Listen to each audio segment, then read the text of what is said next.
বন্ধুরা, এখন বাজারে বেশ কাঁচা আম পাওয়া যাচ্ছে, তাই বানিয়ে ফেললাম কাঁচা আমের জেলি।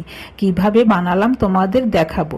প্রথমে হাফ কেজির মতো কাঁচা আম ধুয়ে কেটে নিয়েছি, তারপর প্রেসার কুকারে ছিটি দিয়ে ছাঁকনিতে ঢেলে নিয়েছি। ভালোভাবে ছেঁকে আমের কাঠটা কড়াইতে নিয়ে গ্যাসের আঁচটা অন করে দিয়েছি।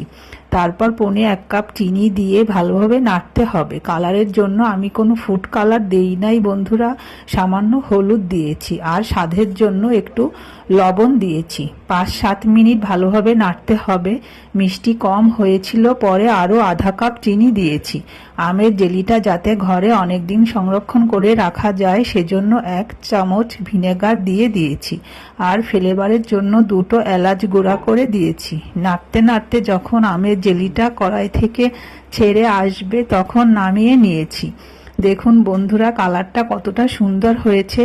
1 ঘন্টা পর ঠান্ডা হয়ে গিয়েছে, কাচের শিশিতে ভরে রেখেছি। এটা পাউরুটি দিয়ে খেতে অনেক মজা লাগে বন্ধুরা। বাজার থেকে আর কিনে খেতে হবে না, বাড়িতে বানিয়ে নিতে পারো।